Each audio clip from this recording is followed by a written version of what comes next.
ಮತ್ತ ಚಾಚೂಡ ಸುದ್ದಿ ನೋಡ ವಿಶೇಷ ದಮ್ಕಡಿ ಸುದ್ದಿಗೆ ಸ್ವಾಗತ. ಆಂಧ್ರದಾಗ ತೆಲಂಗಾಣನ ಬೇರೆ ರಾಜ್ಯ ಆಗ್ಬೇಕಂತ ಹೋರಾಟ ನಡೆದ್ರ ಅದರ ಎಫೆಕ್ಟ್ ನಮ್ಮ ಕರ್ನಾಟಕದಾಗ ಆಗ ಕುಂತೈತಿ ನೋಡ್ರಿ. ರಾಯಚೂರು ಉಷ್ಣ ವಿದ್ಯುತ್ ಸ್ಥಾವರಕ್ಕೆ ಕಲ್ಲಿದ್ದಲು ಪೂರೈಕೆನೇ ಆಗ್ಬಲ್ತು. ಕರೆಂಟ್ ತಯಾರು ಮಾಡೋದ್ರಾಗ ಭಾರಿ ಖೋತಾನೂ ಆಗೈತಿ ನೋಡ್ರಿ.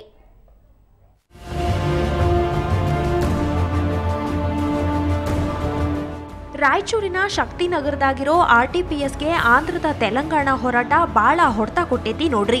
ಯಾಕಂದ್ರ ಇಲ್ಲಿಗೆ ಕಲ್ಲಿದ್ಲು ಬರೋದು ಆಂಧ್ರದ ಸಿಂಗರೇಣಿಯಾಗಿರೋ ಗಣಿಯಿಂದ. ತೆಲಂಗಾಣ ಹೋರಾಟ ಸಲುವಾಗಿ ಒಂದ್ ವಾರದಿಂದ ಇಲ್ಲಿ ಗಣಿಗಾರಿಕೆ ನಿಂತೈತಿ. ಕಲ್ಲಿದ್ಲು ಪೂರೈಕೆ ಆಗ್ವಲ್ದು. ಇನ್ನ ಒರಿಸ್ಸಾದ ತಾಲ್ಚರ್ನಿಂದ ಬರೋ ಕಲ್ಲಿದ್ಲು ಸತ್ಗೆ ಆಂಧ್ರದ ಮೂಲಕನ ಬರಬೇಕು. ಅದು ಕೂಡ ಈಗ ಬಂದ್ ಆಗೈತಿ. ಇನ್ನ ಮಹಾರಾಷ್ಟ್ರದ ವೆಸ್ಟರ್ನ್ ಕೋಲ್ಫೀಲ್ಡ್ನಿಂದ ಬರೋ ಕಲ್ಲಿದ್ಲು ತೀರಾ ಕಳಪೆ. ಹಿಂಗಾಗಿ ರಾಯಚೂರು ಉಷ್ಣ ವಿದ್ಯುತ್ ಸ್ಥಾವರಕ್ಕ ಕಲ್ಲಿದ್ಲು ಕಡಿಮೆ ಆಗೈತಿ. RTPSನಾಗ ದಿನ 25,000 ಮೆಟ್ರಿಕ್ ಟನ್ ಕಲ್ಲಿದ್ದಲು ಉರಿಸಿ 8 ಘಟಕದಿಂದ 1720 ಮೆಗಾವ್ಯಾಟ್ ಕರೆಂಟ್ ತಯಾರಿಸ್ತಾರ. ಇದ್ರ ಸಲುವಾಗಿ 3000 ಮೆಟ್ರಿಕ್ ಟನ್ ಸಾಮರ್ಥ್ಯದ 9 ರೇಕ್ ಕಲ್ಲಿದ್ಲು RTPSಗೆ ಬೇಕಾಕೈತಿ. ಇದಲ್ದಂಗ RTPSನಾಗ 5 ಲಕ್ಷ ಮೆಟ್ರಿಕ್ ಟನ್ ಸ್ಟಾಕ್ ಇರಬೇಕು. ಆದ್ರ ಕಳೆದ 3 ದಿನದಿಂದ 1 ರೇಕ್ ಕಲ್ಲಿದ್ಲು ಪೂರೈಕೆ ಆಗಿಲ್ಲ. ಸ್ಟಾಕ್ ನೋಡಿದ್ರ 1 ಲಕ್ಷ ಮೆಟ್ರಿಕ್ ಟನ್ ಮಾತ್ರ ಐತಿ. ಹಿಂಗ ಪರಿಸ್ಥಿತಿ ಮುಂದುವರೆದ್ರ ಇನ್ನ 4 ದಿನ ಆದ್ಮ್ಯಾಗ RTPSನಾಗ ಕಲ್ಲಿದ್ಲು ಇಲ್ದಂಗ ಆಕೈತಿ. ಇನ್ನ ಕರೆಂಟ್ ಎಲ್ಲಿಂದ ಬರ್ತೈತಿ? ಗುರುರಾಜ್ ಹುಗಾರ್, ಸುವರ್ಣ ನ್ಯೂಸ್ 24/7 ರಾಯಚೂರು. ಬಂದವ್ರು ಕೊಡೋ ರೊಕ್ಕನ ಇವ್ರೀಗ ಆಧಾರ. ಸರ್ಕಾರ ಇವತ್ತಿನ ಮಠ 1 ರೂಪಾಯಿನೂ ಕೊಟ್ಟಿಲ್ಲ. ಇವರು ಯಾರಂತೀರೇನು? ನೀವು ಯಾವುದೇ ಟೂರಿಸ್ಟ್ ಪ್ಲೇಸಿಗೆ ಹೋದ್ರೂ ಇರ್ತಾರಲ್ರಿ ಗೈಡ್ಗಳು, ಅವರ ನೋಡ್ರಿ. ಇವತ್ತು ವಿಶ್ವ ಪ್ರವಾಸೋದ್ಯಮ ದಿವಸ, ಹೀಗಾಗಿ ಇವರ ನೆನಪು ಮಾಡ್ಕೊಂಡೇವಿ.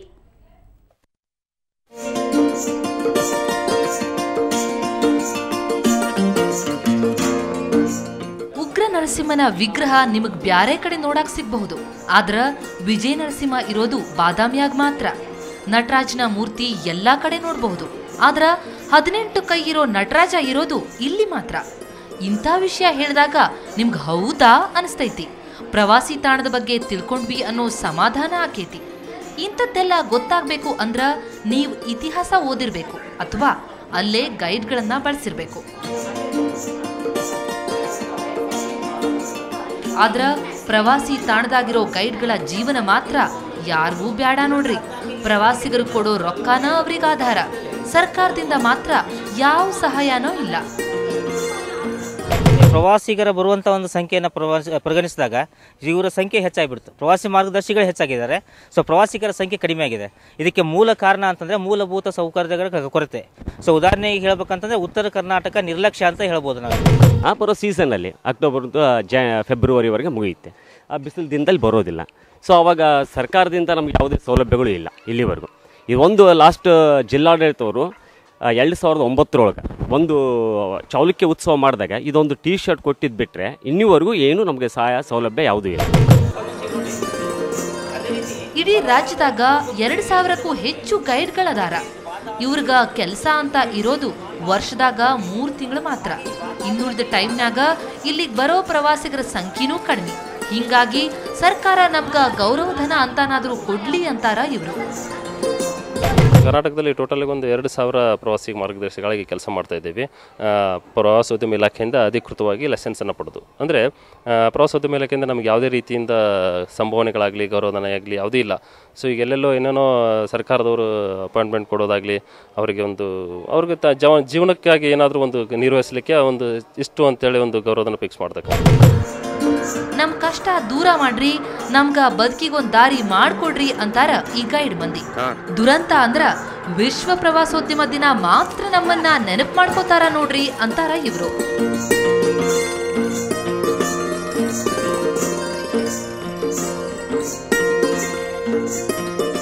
ಮಲ್ಲಿಕಾರ್ಜುನ್ ಹುಸ್ಮನಿ, ಸುವರ್ಣ ನ್ಯೂಸ್ 24/7 ಬಾಗಲಕೋಟೆ. ಹೋದ 20 ವರ್ಷದ ಹಿಂದ ಬ್ಯಾರೆ ದೇಶದ ಆಟ ಬಾಗಲಕೋಟೆ ಮಂದಿ ಮನಸ್ಸು ಗೆದ್ದಿತ್ತು. ಆಮ್ಯಾಗ ಆ ಆಟ ನಿಂತು ಹೋಯ್ತು. ಈಗ ಮತ್ತ ಆ ಆಟ ಬೆಳಕಿಗೆ ಬರಾಕತ್ತೈತೆ. ನೀವು ನಂಬಗಿಲ್ಲಲ್ಲ, ಆದ್ರೆ ನೀವು ನಂಬಕ ಬೇಕು. ಮೈನ ಗಟ್ಟಿ ಮುಟ್ಟಿ ಮಾಡೋ ಈ ಆಟ ಯಾವುದಪ್ಪ ಅಂತೀರೇನು? ನೀವ ನೋಡ್ರಿ.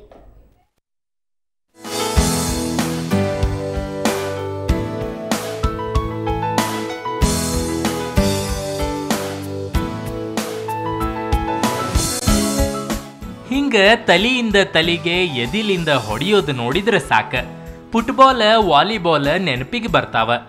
ಆದ್ರ ಇದು ಇವೆರಡರಂಗಿರೋ ಸೆಪೆಕ್ ಟೆಕ್ರ ಆಟ ನೋಡ್ರಿ. ಮಲೇಷ್ಯಾ ದೇಶದ ಈ ಆಟ 15ನೇ ಶತಮಾನದಾಗ ಏಷ್ಯಾದಾಗ ಬಹಳ ಹೆಸರು ಮಾಡಿತ್ರಿ. ಈ ಆಟ ಕರ್ನಾಟಕಕ್ಕೆ 1989ರಾಗ ಬಂದಿತ್ತ. ಆಮ್ಯಾಗ ಮರಿಯಾಗಿತ್ತು. ಈಗ ಈ ಆಟನ ಮತ್ತೆ ಬೆಳೆಸ್ಬೇಕಂತ ನಮ್ಮ ಬಾಗಲಕೋಟೆ ನೇತಾಜಿ ಯುವಕ ಸಂಘದ ಹುಡುಗರು ಜಿಲ್ಲಾ ಮಟ್ಟದ ಪಂದ್ಯಾವಳಿ ಆಯೋಜನೆ ಮಾಡಿದ್ರ. ಈ ಕ್ರೀಡಾಕೂಟ ಮಣಿಪುರದ ಹಾಗೂ ಮಲೇಷ್ಯಾದಲ್ಲಿ ಜನಿಸಿತ್ತು. ಈ ಭಾರತದಲ್ಲಿ ಬಂದು ಹಲವಾರು ವರ್ಷಗಳಿಂದ ಈ ಕ್ರೀಡಾ ಬೆಳಕಿಗೆ ಬಂದಿದ್ದಿಲ್ಲ.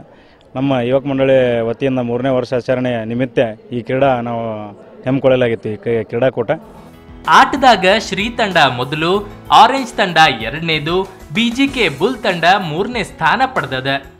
ರಾಜ್ಯದಲ್ಲೇ ಉತ್ತರ ಕನ್ನಡದಲ್ಲಿ ಈ ಕ್ರೀಡೆಗೆ ಭಾಳ ಹೆಚ್ಚಿನ ಮಹತ್ವ ಸಿಗ್ತಾ ಇದೆ.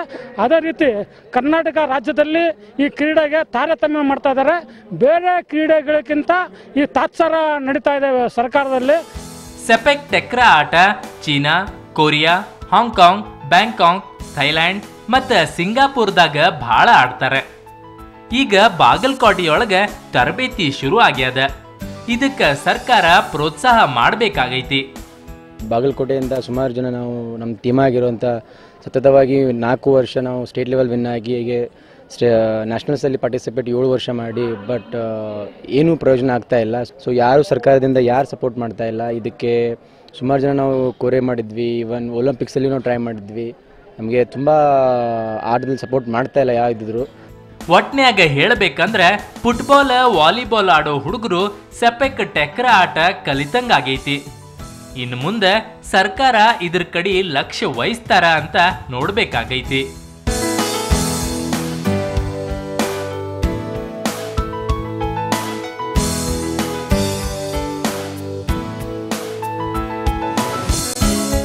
ಮಲ್ಲಿಕಾರ್ಜುನ ಹೊಸಮನಿ, ಸುವರ್ಣ ನ್ಯೂಸ್ 24/7, ಬಾಗಲಕೋಟೆ.